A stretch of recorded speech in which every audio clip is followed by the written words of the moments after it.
ముందుగా వారికి 50 సంవత్సరాలు పూర్తి చేసుకున్న సందర్భంగా మనస్ఫూర్తిగా శుభాకాంక్షలు తెలుపుతూ మా FNCC మా కమిటీ సభ్యుల తరపున కూడా శుభాకాంక్షలు అందజేస్తున్నాను. అయితే మోహన్ బాబు గారు ఎదురుగుండా నేను మాట్లాడటం నిజంగా ఈరోజు చాలా ఆశ్చర్యకరం, చాలా ఎక్కువ ధైర్యంతో మాట్లాడుతున్నాను. ఎందుకంటే ఐ థింక్ ఇండస్ట్రీలో నిర్మాతగా ఎక్కువ తిట్లు తింది ఆయనతో నేనే. బట్ ప్రేమతోనే తిట్టారు నాకు తెలుసు. అయితే ఏం తిట్టినా నేను కనపడగానే ఆప్యాయంగా పలకరించడం, సొంత బ్రదర్ లాగా చూడటం, అది గత ఆల్మోస్ట్ నాకు కూడా 50 సంవత్సరాలు ఈ చిత్ర పరిశ్రమ అనుభవం ఉంది. అప్పుడు నిర్మాతగా కాకపోయినా వారితో నాకు బాగా దగ్గర పరిచయం ఉంది.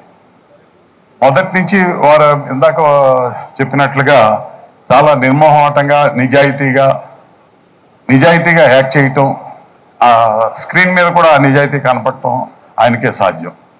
నిజంగా ఆయనలో ప్రత్యేకతను తీసుకొచ్చింది కూడా ఆయన విలక్షణమైన వ్యక్తిత్వం. వారికి మనస్ఫూర్తిగా అభినందనలు తెలుపుతూ భగవంతుడిని ఇంకొక 50 సంవత్సరాలు ఇలాగే చిత్ర పరిశ్రమలో ఆయన పేరు ప్రతిష్టలో తీసుకురావాలని కోరుకుంటూ సెలవు తీసుకుంటున్నాను. Thank you. Film Nagar society పెద్ద కార్పొరేటర్ గారు, ఇక్కడ బాగోగులన్నీ చూసే మా కాజా సూర్యనారాయణ గారు, వారి పదవులన్నీ నేను చెప్పలేను. ఎందుకంటే ఫిలిం నగర్ క్లబ్లో ట్రెజరరు, కోఆపరేటివ్ హౌసింగ్ సొసైటీలో సెక్రటరీ, ఇట్లా నేను లిస్ట్ అవుట్ చేస్తే చాలాసేపు పడుతుంది. అందుకే మా కాజా సూర్యనారాయణ గారు అని చెప్పాను.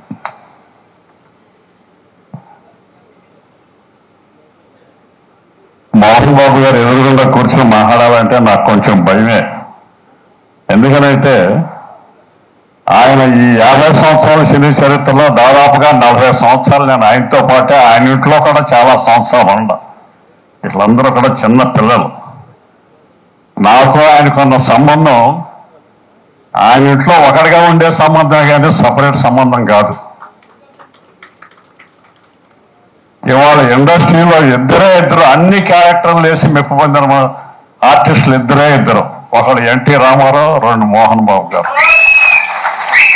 మీరు ఏ పాత్ర అనే ఇవ్వండి, అది పెదరాయుడిగా చేశారా, మేజర్ చంద్రకాంత్గా చేశారా, ఇంకోటిగా చేశారా, అసలు ఆయన వేయిన రామారావు గారు వేయని పాత్ర అంటూ లేదు, మోహన్ బాబు గారు చేయని పాత్ర అంటూ లేదు.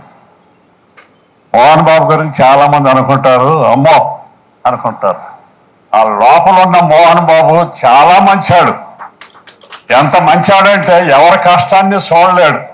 10 మందికి సహాయం చేస్తాడు, అవసరానుసారం 10 మందిని చంపుతాను, నరుగుతాను అని కూడా అంటాడు.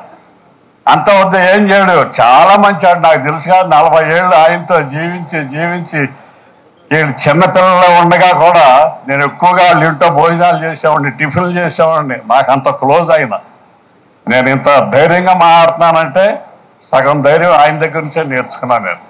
నేను బయట కూడా ఒక కార్పొరేటర్గా, ఒక సెక్రటరీగా కొన్ని జనరల్ మీటింగ్లో మాట్లాడతానంటే ఏమవుతుంది, నాకు యనమల మోహన్ బాబు నాడు అవసరం ఆయన వచ్చి మాట్లాడతాడులే అనే ధైర్యం నాకు ఉంది. కాబట్టి నేను ఏదైనా మాట్లాడి సక్సెస్ అయ్యా అన్నమాట.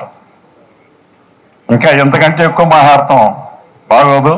మోహన్ బాబు గారు, మీరు 100 సంవత్సరాలు కంప్లీట్ చేసి ఇంకా ఆర్టిస్ట్గా బాగా చేసి మాకందరికీ మా మోహన్ బాబు అనిపించుకునేటట్టుగా ఉండాలని మనస్ఫూర్తిగా కోరుకుంటూ, ఆయన పెట్టిన కాలేజీ కానివ్వండి, ఆయన కట్టించిన సాయిబాబా గుడి కానివ్వండి, ఎన్ని ఒకటి కాదు. ఇవాళ మా ఫిలిం నగర్ దవిస్తున్న దానం ప్రెసిడెంట్ ఆయన ఆధ్వర్యంలో బ్రహ్మాండంగా నడుస్తోంది.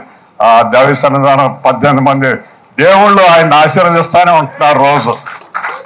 ఆయనకి ఇంక అంతకంటే ఏం కావాలి. Thank you very much.